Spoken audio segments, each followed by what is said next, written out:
All right, let's go ahead and get started.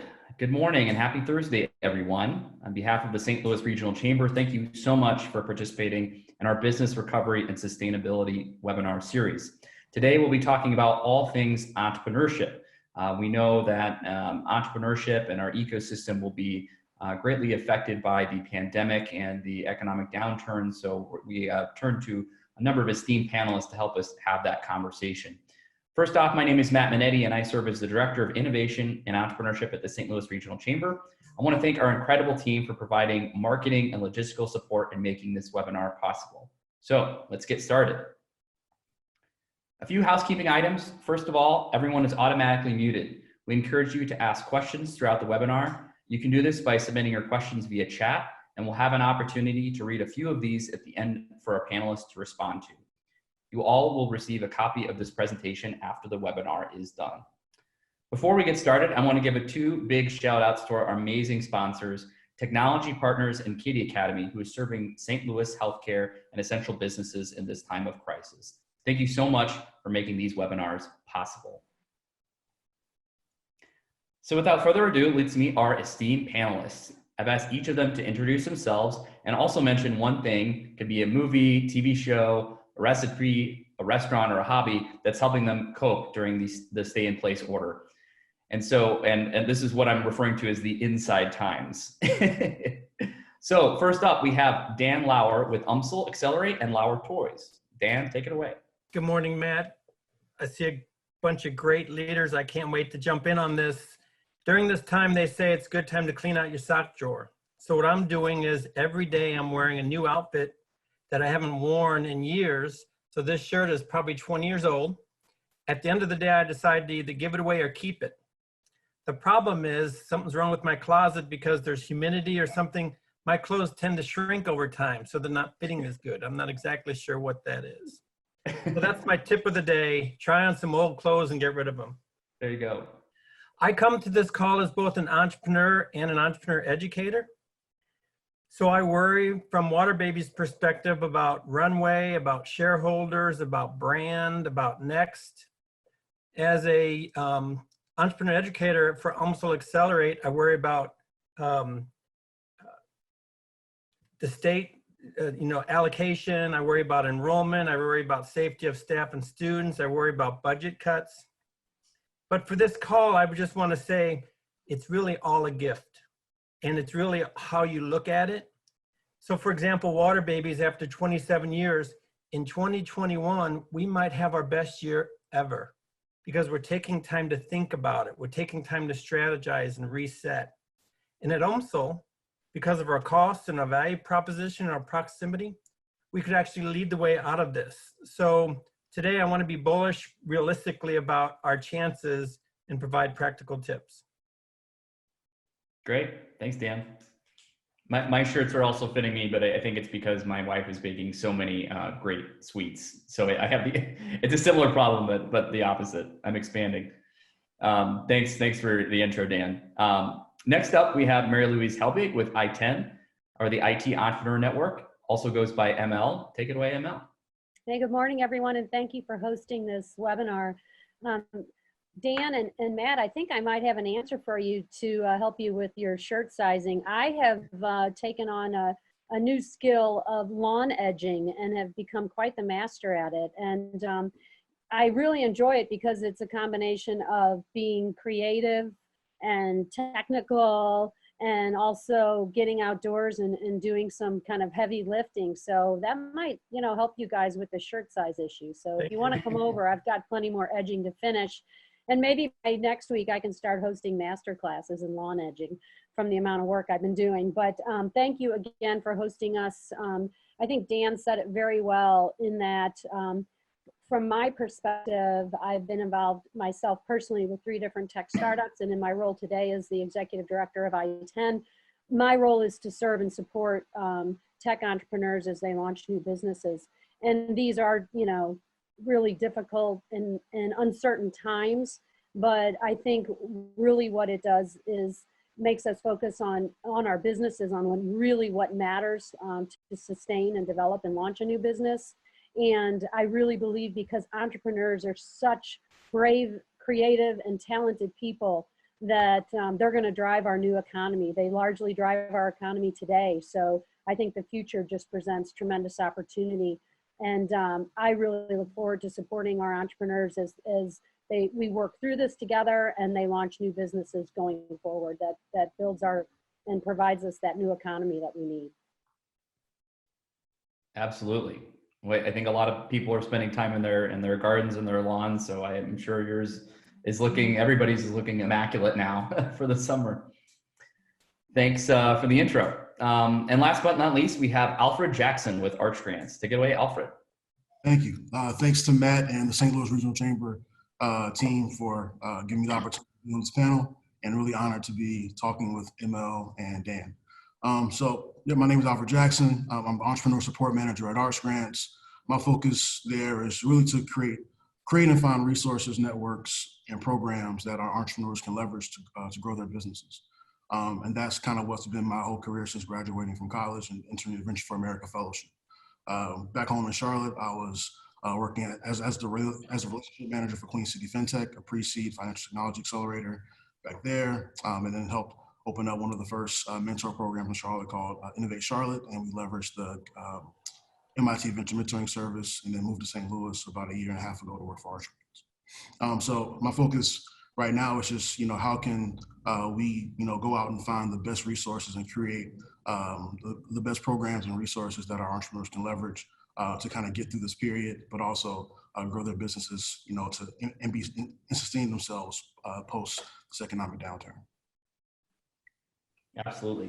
Well, thanks for the introduction, Alfred, and thank you all for hopping on this Zoom call and chatting with our members and the business community about entrepreneurship. And even as I'm thinking about the title of this webinar that I suggested, entrepreneurship post COVID, I think the real thing is that entrepreneurship will be greatly affected by COVID. We can certainly think at the negative effects that are being the things that businesses are being having to, tough decisions that they have to meet, but also potentially new opportunities.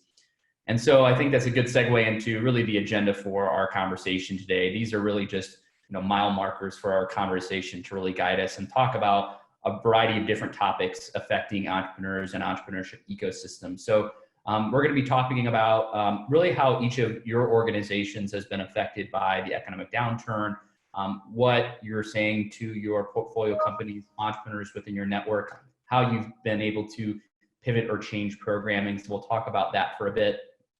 Funding is a huge topic for small businesses, entrepreneurs. What does that look like for the entrepreneurship community? And what do we think that's going to look like in 6 months, 12 months, looking to 2021? Do we think that, certainly between venture capital and loan programs, where are entrepreneurs going to find money to support their ventures?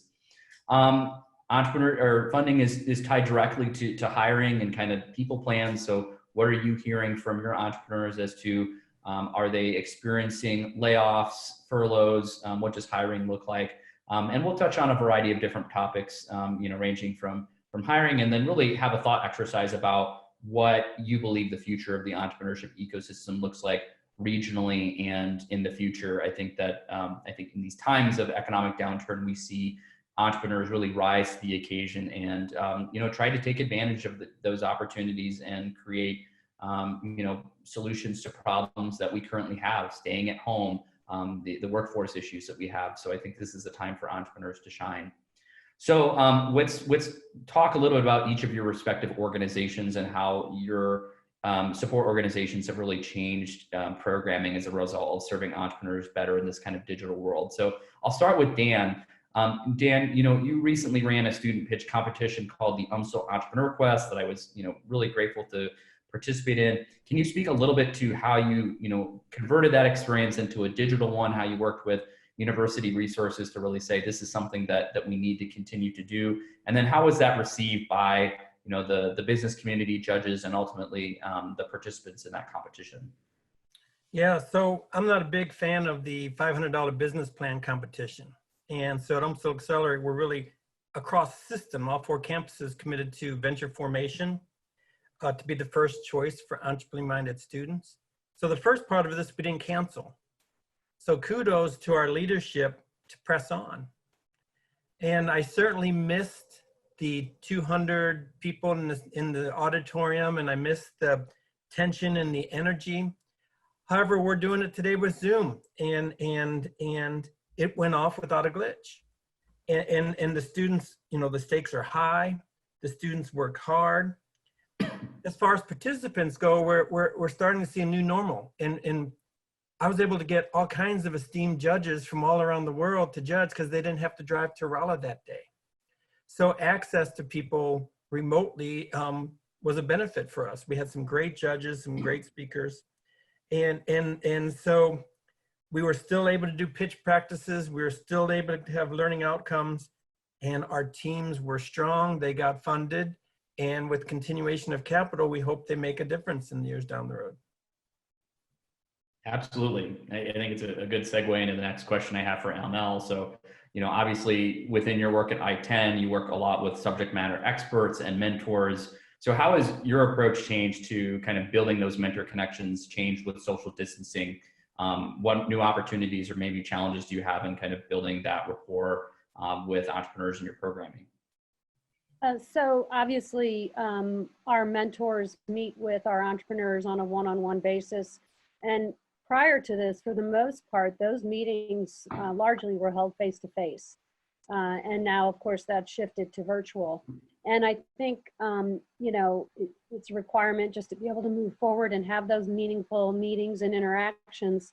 But I think, too, that we've done what we've had to do shifting to virtual, not only for mentoring, but some of the programs we deliver as well.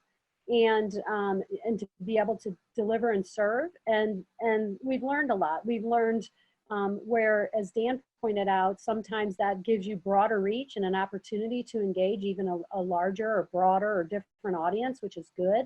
But I also don't think everything can be virtual for every purpose going forward. So it's forcing us to, as we go through this, look at our programs and kind of see what programs might need to be changed or evolve generally. But then also, I think we really need to be paying attention as we come out of this, is which ones can stay in that virtual environment and which ones do we need to transition back. You know, and it can be blended. Some of them, you know, it just depends. But you know, virtual has worked and helped us get through this situation, but it's not the answer to everything. And but it has, like for every business out there, it also has forced us to look at our core business and the programs and services we offer, what we're offering and how we're offering those, and what we might need to change as we go forward. Yeah, I think it's a really good point that both of you bring up, just around, you know, what can be replaced with that digital interaction. I think overall, I think the business community will think about what those meetings may look like and how much of those will change. I think, to both of your points, that access is really critical, but, you know, at the expense potentially of building that face-to-face trust and, you know, really sitting down with someone and getting to know them. I struggle to think that, you know, Zoom and virtual meetings are going to replace all of that. But to Dan's point, you do have access to some great expertise that you may not be able to bring to St. Louis or bring to your program. And I think that's something we should take a look at.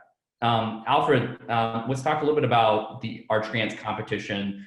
You know, you have a yearly cycle for that. And, you know, a big part of that is obviously this, you know, the pitch events, the in-person opportunities to meet with the St. Louis startup ecosystem. Like, how has that changed for you and ArchGrants and kind of that in your process? Yeah. So when all this, when all the kind of pandemic really started happening in early March, we kind of had to take a step to take a step back and kind of reevaluate what the competition looks like. Of course, you know, the whole thing is really around, you know, eventually getting those entrepreneurs, if they're not from St. Louis, to move to St. Louis. And like a lot of funders of startups, we kind of had to realize, you know, right now, trying to fund new companies and trying to go out and do all this marketing push and doing all this effort to try to get new companies in, really kind of taking a step back and say, hey, you know, let's reevaluate, let's see what's happening within our founders and see how can we be helpful. So we decided to postpone the competition until later this year. And the whole team really stepped up and We just got on the phone with all of our entrepreneurs, really tried to figure out, okay, what are the resources that you all need? What are the pain points that you all have right now? And then we'll get into this in the second discussion, but kind of shifting our focus to, okay, well, now that we're postponing this competition, how can we switch all of our resources, both financial and just work hour wise, to supporting the companies that are here in St. Louis that have come through the program, that have become that new foundation to the St. Louis economy. Yeah. Yeah, I mean, I think that that makes a lot of sense, and you certainly look at ways in which you can kind of build, some community amongst those entrepreneurs, and many of which have come through their respective cohorts. But I think it's a good time for them to kind of look to Arch Grants and look to each other for, certainly not just resources, but just a friendly shoulder to be able to talk to cry on, to commiserate with, and kind of get through this, because it is. We know the journey for entrepreneurs can be lonely, and especially during these times, it can be really difficult. So it's a good segue. Let's switch gears to talk a little bit about funding for entrepreneurs, and just sort of what is going on now. What do we feel like the landscape is going to look like in the future? So we'll turn it back to ML and talk a little bit about, Alfred mentioned the fact that, they had developed some sort of survey mechanism to kind of get a sense of what companies were experiencing. What are you hearing from ITEN companies and founders around their funding needs now? Are they taking advantage of some of the loan programs? What does their kind of funding strategy look like over the next, essentially for the remainder of the year? What's your sense of what they're experiencing from a funding perspective?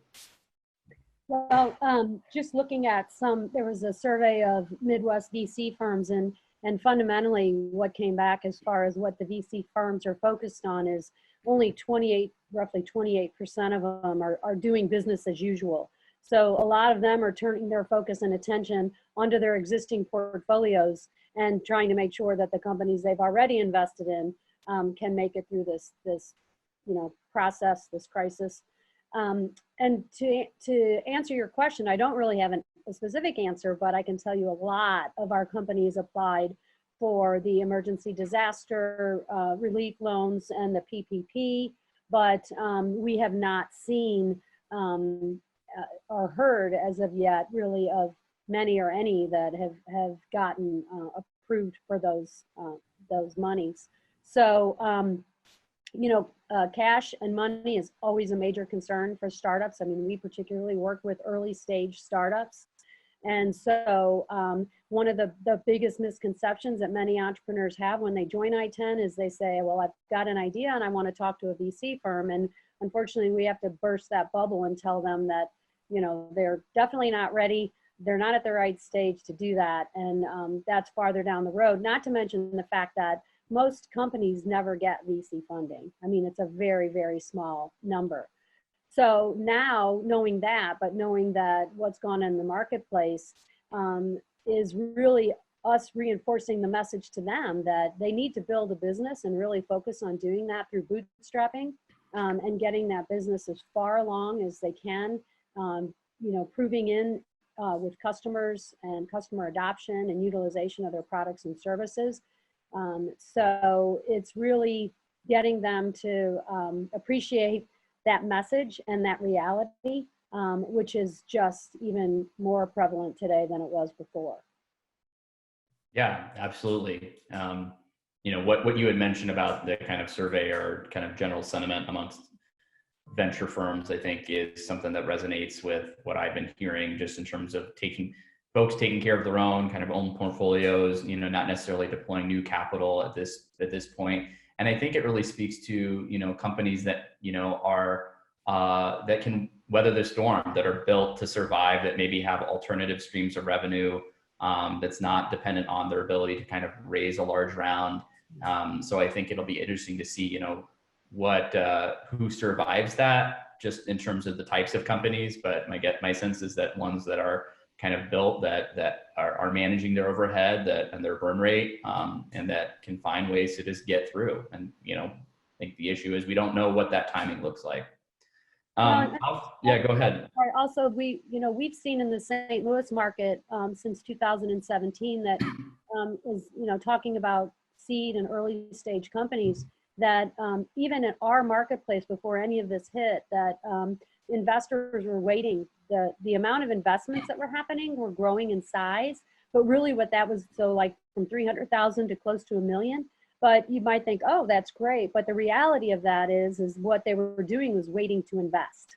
So, so again, this goes to the point for our early stage companies that they've really got to be prepared to get their business model through, you know, the idea stage and proof of concept stage into MVP. And they really need to think about doing that, you know, using bootstrapping versus trying to go out and rely on other people's money more than ever.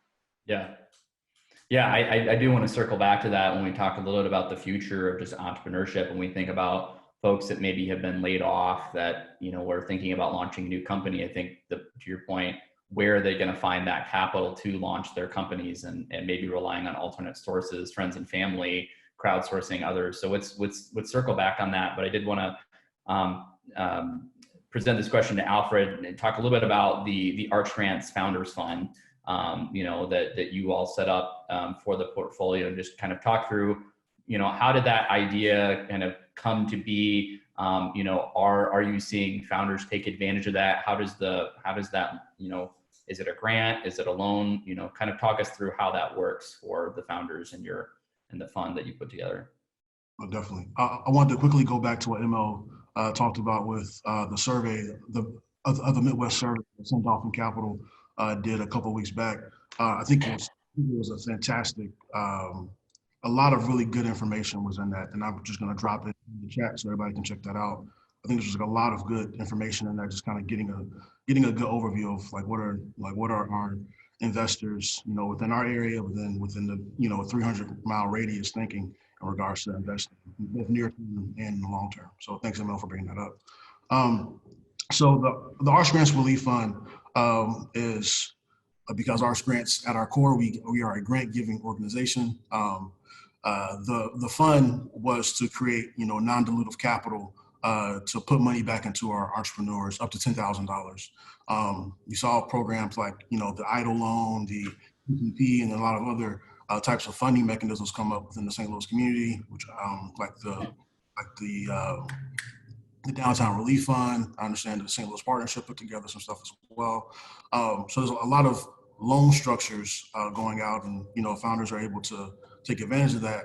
But in many ways, as we saw with what happened with the PPP, when, you know, $360 billion ran out in a matter of 2 to 3 weeks, a lot of our companies, a lot of companies in general aren't going to be able to get that funding. So how can we, you know, just, you know, kind of be a helping hand in making sure that we provide them some capital to weather the storm, whether that be through holding on to key talent, whether that be, you know, helping them, you know, give them some money for PR that might go with a pivot, or, you know, just, you know, general kind of keeping operations afloat during the time. So when back in mid-March, when we were looking at, you know, this pandemic, and we all realized this is probably going to be, you know, at least until the summer of 2020, probably going to be normal. We decided, you know, to put off the competition and to put all of our focus back on, you know, using that funding to help out the companies that have come through the program. So we awarded about a little over $140,000 to over 16 companies, ranging from about $4,000 to $10,000 grants. And the awesome thing was that, you know, some of our companies were able to get PPP, and they can use that money to cover payroll, and now they can use that grant funding to go back and support some of those operational costs. So, you know, and this is all just, I think it was a testament to, one, just kind of being proactive around hearing what our founders needed, but then also having a team and a board that was super, you know, we all kind of put our, you know, our head down and figure out, you know, how can we create something that's actually going to be really beneficial to our companies in the short term, and then hopefully now we see with the PPP coming back, they're able to, you know, go back and apply for that again, and hopefully get, you know, some larger funding, you know, to help their companies out. Yeah, I think it makes a lot of sense. I mean, I've been I think reading a lot of articles that speak to just sort of, here's what, you know, the PPP and the CARES Act was designed to do. Ultimately, this is where the money ended up, and we find that, you know, even, you know, we hear an amount like 350 million, and we're like, clearly that's enough to like keep certain businesses afloat, but it goes out very quickly. And so I think, kudos to the Arch Grants leadership and yourself, and kind of thinking about, listen, we need to think about alternatives to keep our companies afloat during this, and that, the federal government may not be the only solution, right? We need to think of other, life support that we can provide.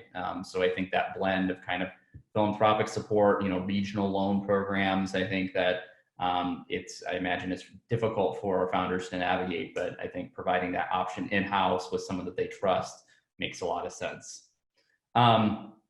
There's a lot to talk about funding, and something that, kind of is, sits at the heart of a lot of these conversations, that, ultimately money powers everything that a startup does. And so within that is certainly people. So let's kind of switch gears to talk a little bit about hiring and talent considerations. So we'll pivot and talk, Dan, give us a sense of, what you're hearing from students when they are thinking about careers within kind of technology or entrepreneurship. What's the message to them about either starting their own companies, working for startups, and kind of building that bridge and that path from the world of the academia, and, exposing them to these entrepreneurship experiences through, your programming. What's your message to them? What do you feel like their prospects are career-wise within entrepreneurship? Yeah. Well, looking historically, 92% of our graduates from UMSL land a job within 6 months of graduation. That hit a huge speed bump this spring. Yet, we're talking about funding, we're talking about people. Entrepreneurs succeed by solving problems and enrolling people and processes and technologies to provide those solutions. And as we all know, there's going to be a lot of problems. And so, when I think about UMSL, grad certificates and grad programs tend to rise during recessions as people are unemployed or looking to retool or do a startup or go into business. And as far as undergrads go, who wants to put their student on a plane and go to an expensive East Coast school to do online? So from UMSL's perspective, we have an opportunity there. From a job perspective, I think entrepreneurs, critical thinking, design thinking, pitching, the power of brand, entrepreneurs can lead out of the crisis, but we have to be guarded. I know in these pitch competitions, they're like, what are you going to do with the money? Well, I'm going to hire people.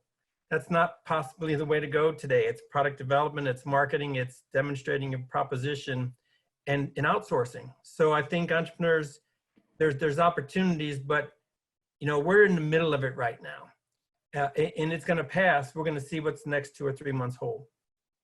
Yeah.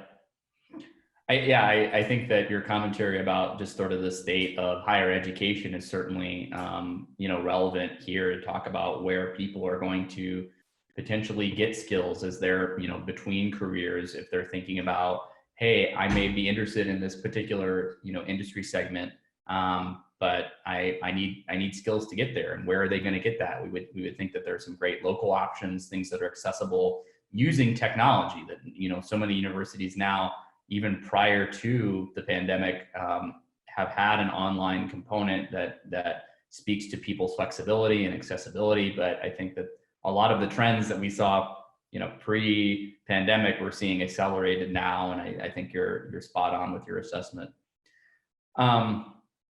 So let's talk a little bit about, kind of tech hiring specifically. And Emma, I know that you and some other partners back in 2018, I don't know if there was a 2019 report that came out about the sort of the state of tech hiring within the St. Louis region. I know that St. Louis Community College and others, put together kind of a report and assessment about that. How do you think that has changed?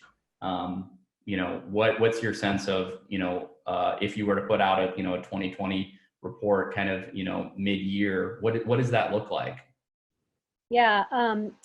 So in that report, I think one of the key findings was that they talked about the tech workforce and demand for tech jobs was expected to grow by 60% in the next 3 to 5 years.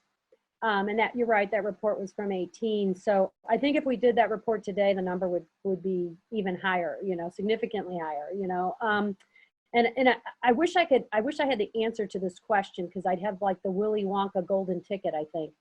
But there's a lot of things, there's a lot of moving parts that are going to affect that. So, when we think about 80% of students going into college are interested in entrepreneurial careers.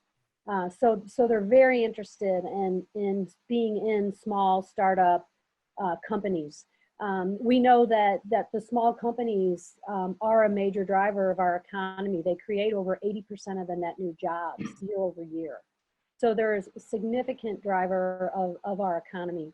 And then the tech workforce, that data point that we had from 2018, I think that's going to grow significantly.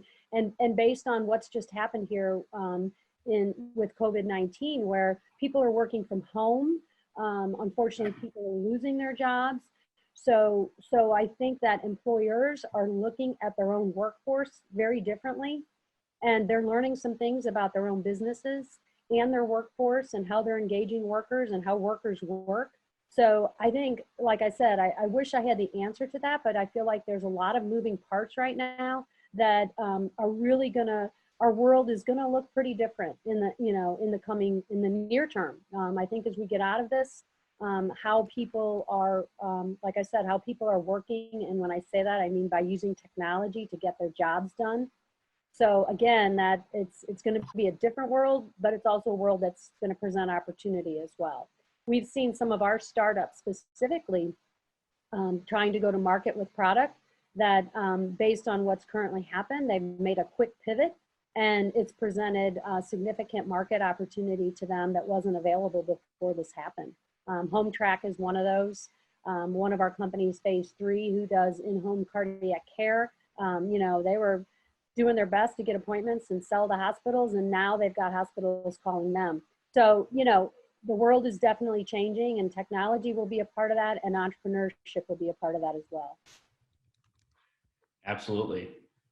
I think that just to keep on hiring for a second, when you talk a little bit about workforce, and I think job security is certainly a factor for a lot of people that are thinking about entrepreneurial careers, that it may be more risky, that you have younger members of the workforce saying, I'll accept that risk in kind of an early career, where they have opportunities to be a part of a growing company, small team.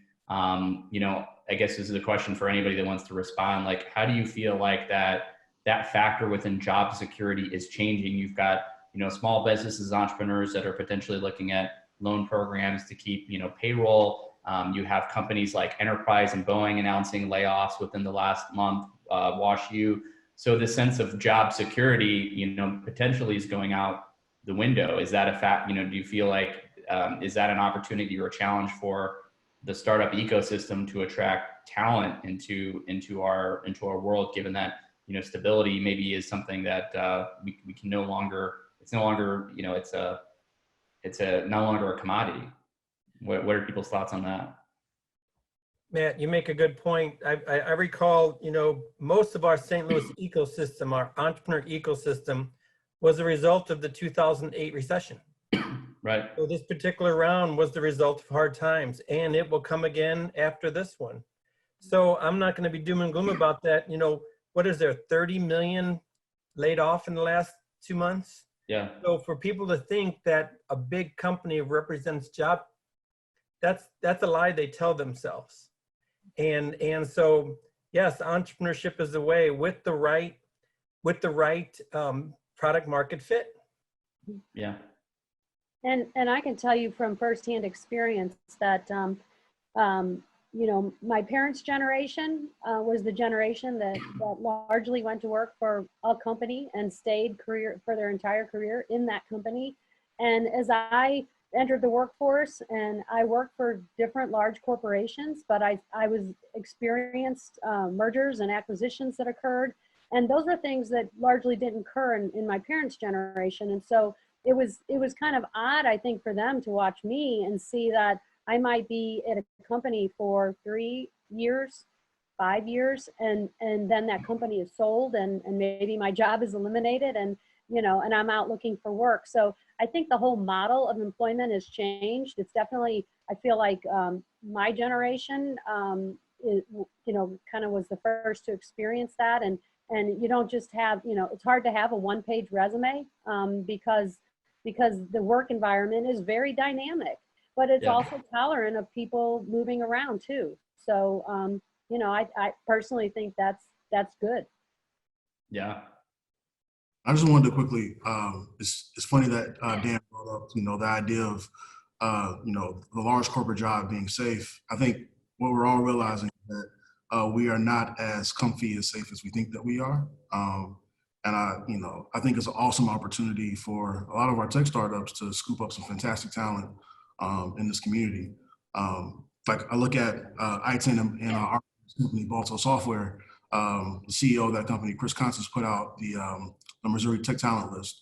And I think, the more opportunities, the more we create resources like that to where, you're sourcing companies that are hiring and, top talent in the community is able to market themselves.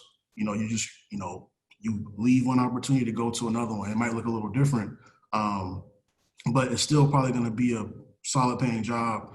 And it's also going to be an opportunity for you to grow as a leader. It's going to be an opportunity for you to pick up new skills you may not have thought of.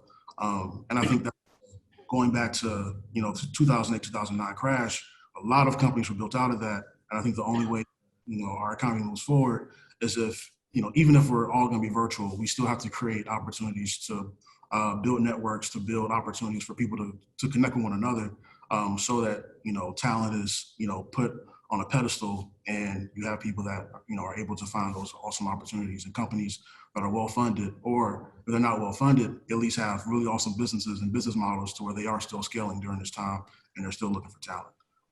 So quick plug, I'm gonna drop that tech talent list in the chat as well. So if you or somebody that's looking for a job, or you're an employer that is currently hiring, please, put your information on this doc, because I think the only way these things work, we're all, putting our information out there and, sharing with one another.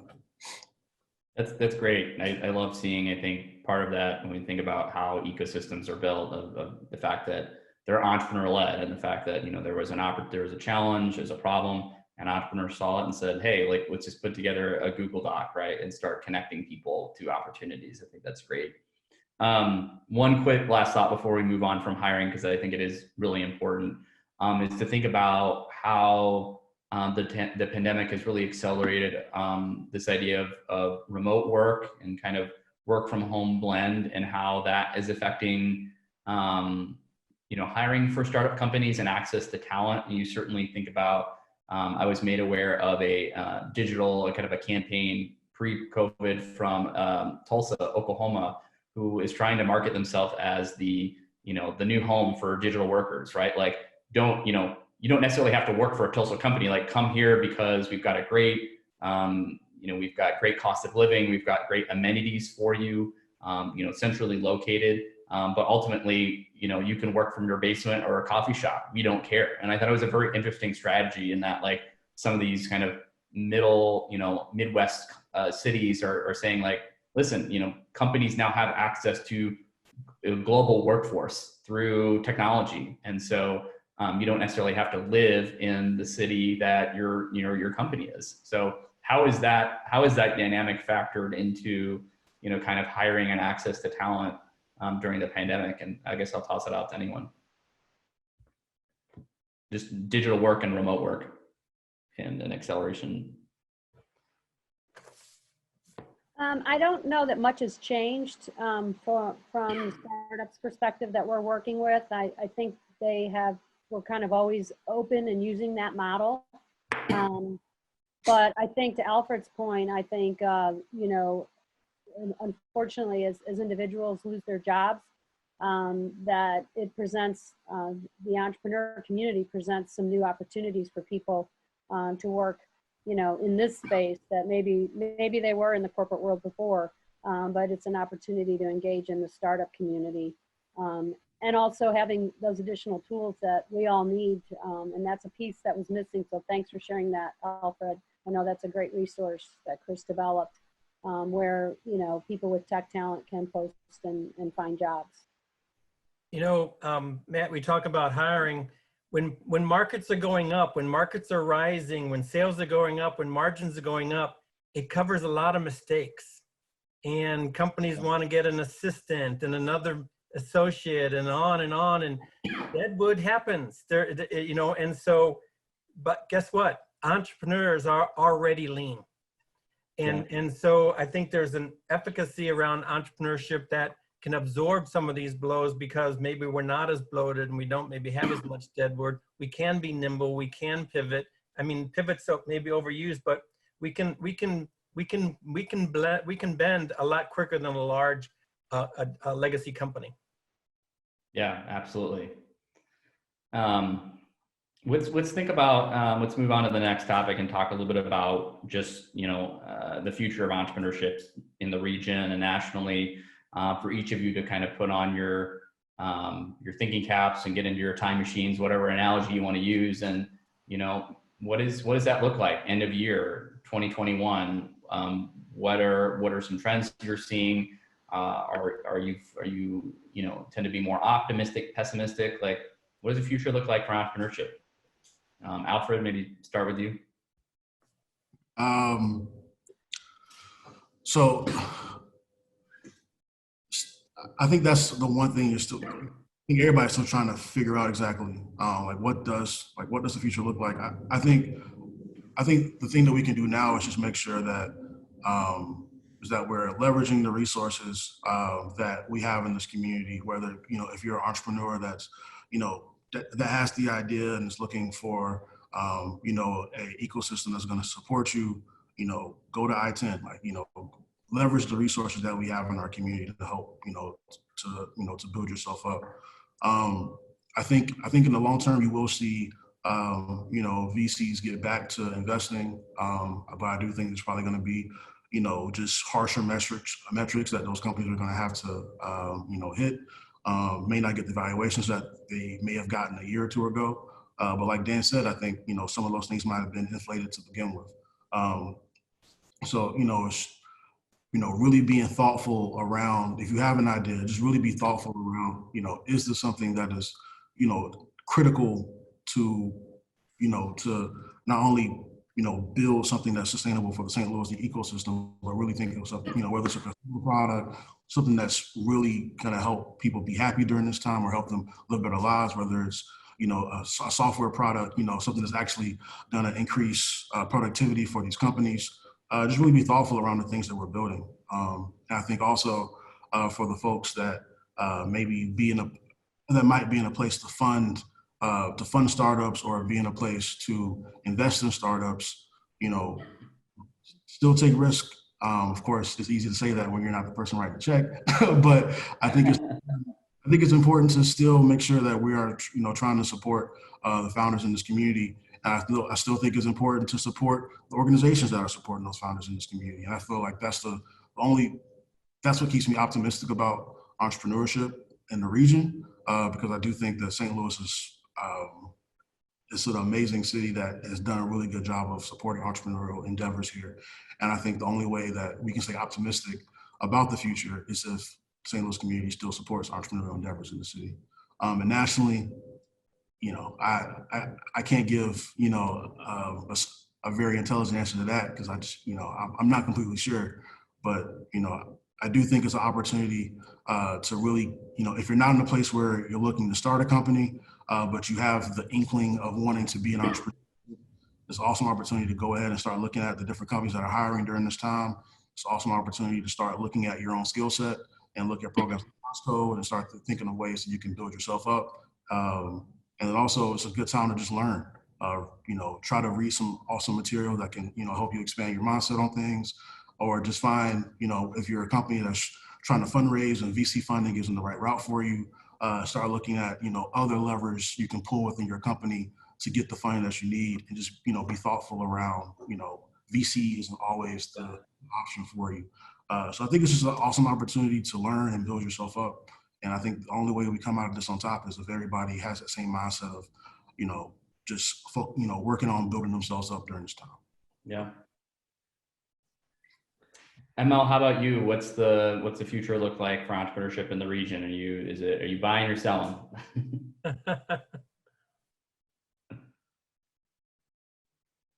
ML? We might have lost her, so you All want right, Dan, you want to take that one? What's No, your? there's two things that come to mind that are kind of linked. Before this pandemic, I'm in some leadership committees at UMSL, and there's this conversation about the whirlwind. In 19, everyone was talking about too many emails, too many meetings, too much stuff, too much whirlwind. And this is a reset. And so for the people listening in on this program, what we know is we cannot boil the ocean. We got to move the needle. So if we had 6 projects going, let's do 3 of them really, really well. Because the equation used to be busy, now the equation is efficacy and impact. And if we don't focus on that, I want to give you one example, and it's water babies.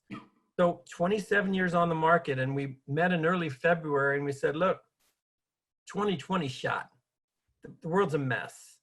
But if we can be calm and take this pandemic to kind of sit, and I think we all are a little bit less busy, maybe reflect, we said, what's the relevant attributes to water babies? What's the value proposition? We really thought deeply. Well, the result is, long story made short, we're going to do Water Babies Loves Clean Water. We're going to partner with a charity water. We're going to pledge 100 water baby wells all around the world and really make an impact in society and in distribution.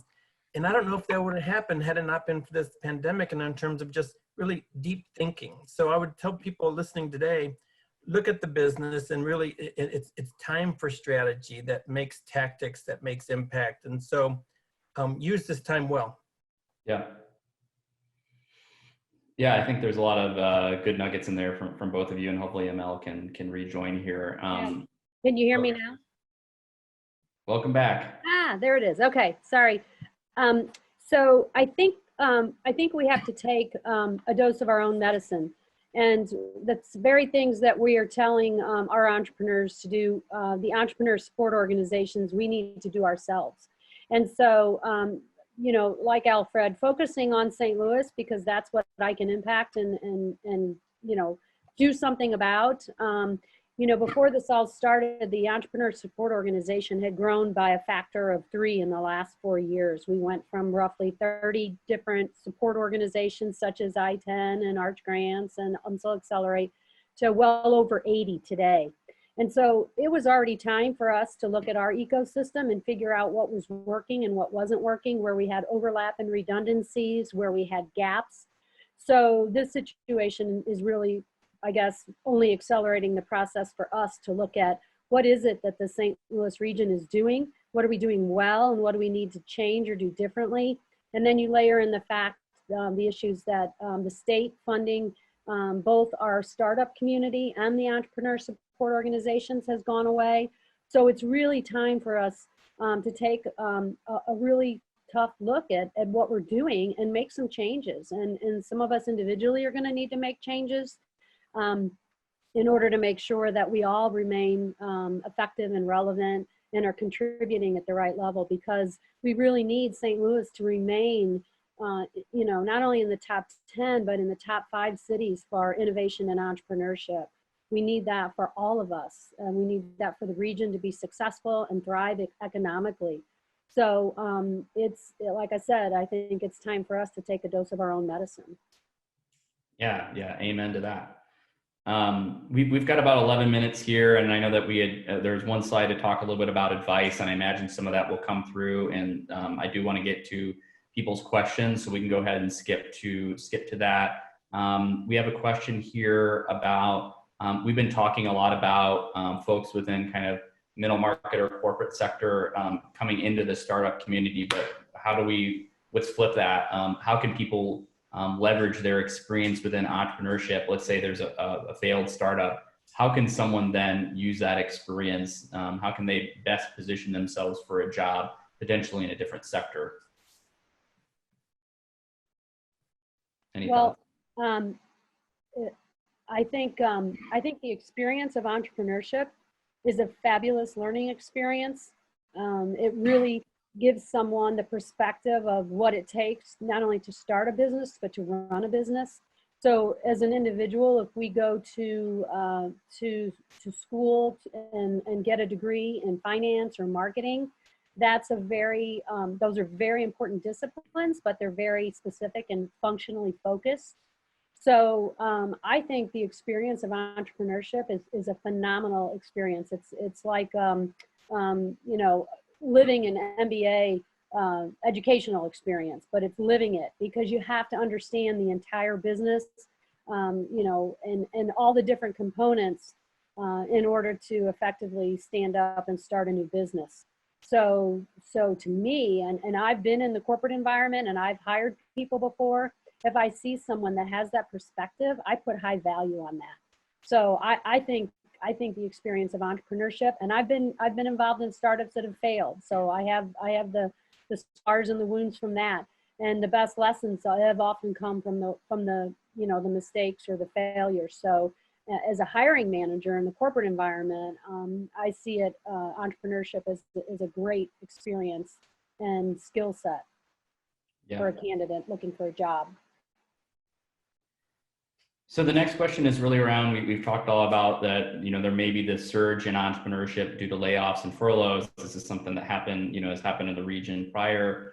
How are your respective organizations supporting first-time entrepreneurs? You know, sometimes we work with serial entrepreneurs, people that have entrepreneur experience. If there's someone who's like, I just want to start an e-commerce company and I have no idea where to start. Like, I guess it's more of it's kind of a resource, but also, how do we then work with the founder to then, you know, make sure that they're ready for this journey, especially in launching a company during a recession is no easy task. How would you help them for first-time entrepreneurs?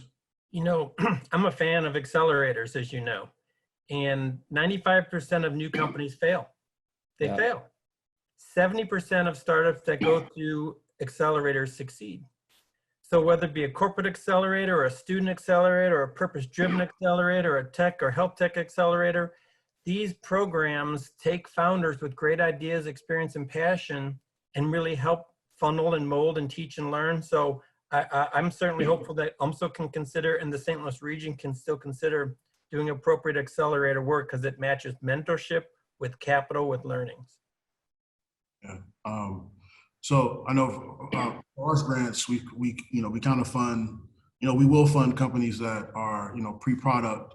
But if I was connecting with a founder that was, a first-time founder that was just getting off the ground, I would first encourage them to leverage if they graduated from, a university, I would encourage them to go back to call up the university systems. Thankfully, a lot of universities now have entrepreneur development programs. Go back and leverage those resources and, leverage those professors that probably have a little more time on their hands and, kind of help, leverage the resources that you have within yourself. And then after that, for every founder that's not an Arch Grants founder, I make sure I tell them about ITEN. So I think, it's leveraging programs like ITEN, the Boston Foundation, if you're a WashU grad or a SLU grad, there's a ton of resources they have in UMSL as well, that helps those founders kind of get off the ground. And that's how I heard about Dan, was learning about the UMSL Accelerate program. I would encourage them to first, before trying to go raise funding, even the Arch Grants, go back and look, kind of lay out, your human capital and kind of see what are the resources that are really available to you, whether through the programs you've been in before, the universities you've been to, and then also look at the St. Louis ecosystem, because there's a ton of resources, whether it be ITEN, whether it be the Square One Bootcamp program. There's a ton of stuff in this, I think, which is why we also have to make sure those programs are supported, so that they can, help build up that next generation of founders. Sure. Yeah. Go ahead.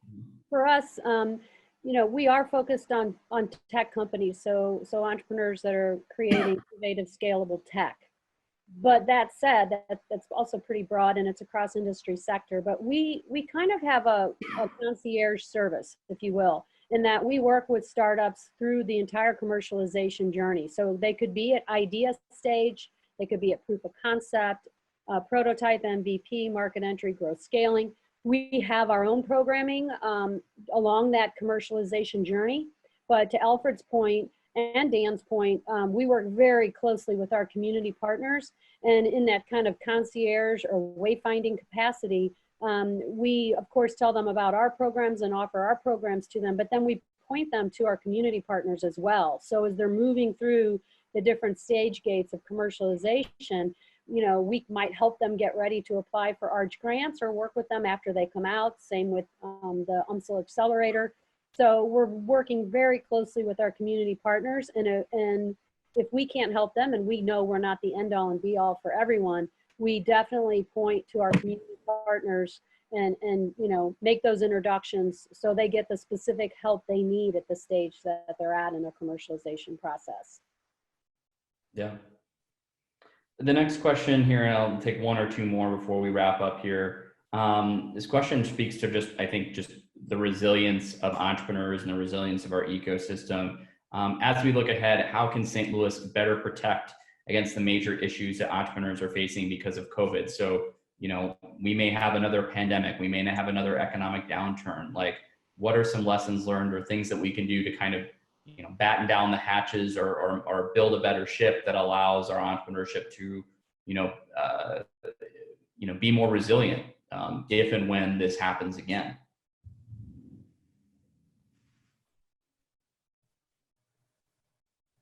So I'm going to take a step by talking about leadership. You know, all the people listening on this call, your people are watching you, and they're looking for clues, and they're looking for, and fear kills.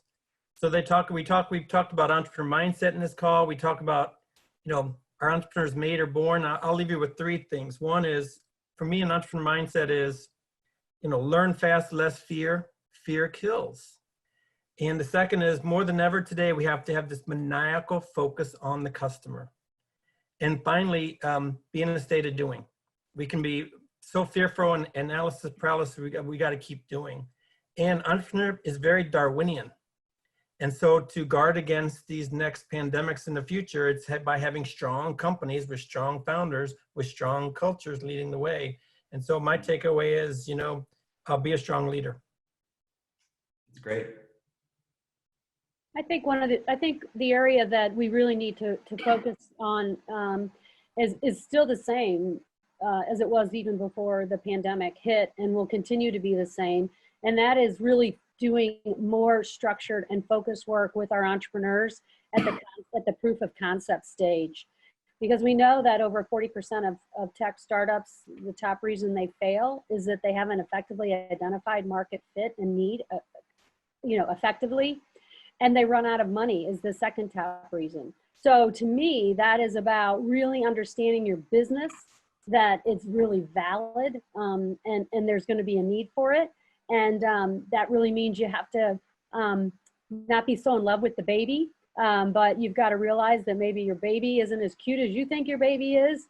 And you got to be willing to hear that from people. And if we can give the people the right information about proof of concept at the very early stage, then we can iterate faster. We can put aside the concepts that really, you know, there isn't anything there, and move on to the next thing. But don't spend time, the entrepreneur's time, and don't spend the community's investment dollars on concepts that aren't going to ultimately make it in the end.